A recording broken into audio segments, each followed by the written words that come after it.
అతను పుట్టుకతోనే దివ్యాంగుడు. ఎవరిపైనా ఆధారపడకుండా మనోధైర్యంతో పట్టుదలగా జీవనాన్ని సాగిస్తున్నాడు. పేద కుటుంబంలో పుట్టినా తల్లిదండ్రులు తోబుట్టువుల సహాయం కొరవడినా స్వశక్తితో జీవిస్తున్నాడు. 3 చక్రాల బండే తనకు జీవనాధారం. కొన్నేళ్లుగా ఆ 3 చక్రాల బండి నడుపుతూ బ్రతుకు పోరాటాన్ని కొనసాగిస్తున్నాడు. హనుమకొండ జిల్లా పరకాల మండలం వెల్లంపల్లికి చెందిన బోట్ల రత్నాకర్ పుట్టుకతోనే దివ్యాంగుడు. చిన్నతనం నుంచి 2 కాళ్లు చచ్చుబడిపోయినా మానసికంగా కుంగిపోకుండా మనోధైర్యంతో బతకాలని నిర్ణయించుకున్నాడు.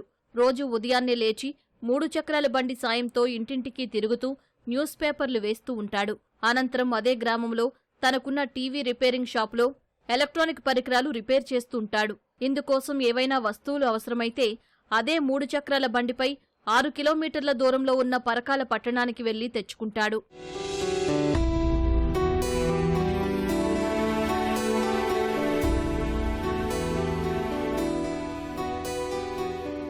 తండ్రి మరణంతో తల్లి వద్దే ఉంటూ సోదరులపై ఆధారపడకుండా కుటుంబ భారాన్ని మోస్తున్నాడు రత్నాకర్.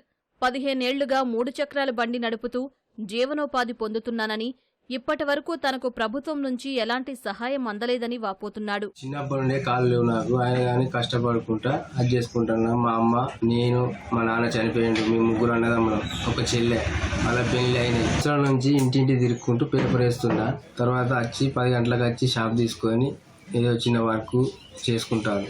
చాలా ఇబ్బంది పడుకుంటా ఉంటున్నాను. ఆరోగ్యపరంగా కూడా కొంచెం ఇబ్బందిగా ఉంది. గవర్నమెంట్ నుండి నాకు ఏ ఆర్థిక సహాయం ఎప్పుడు లేదు. గత 30 సంవత్సరాల కాంచి ఏ గవర్నమెంట్ ఏమీ ఇవ్వలేదు నాకు. దయచేసి సామాన్ తీసుకొచ్చుకోవడానికి, వాటర్ తీసుకొచ్చుకోవడానికి ఒక 3 వీలర్ స్కూటీ ఇప్పించగలరని కోరుకుంటున్నాను. ఎవరైనా స్పందించి రత్నాకర్కు 3 చక్రాల మోటార్ సైకిల్ ఇప్పిస్తే రోజువారీ జీవన శైలిలో కొంత ఉపశమనం కలుగుతుందని స్థానికులు అభిప్రాయపడుతున్నారు.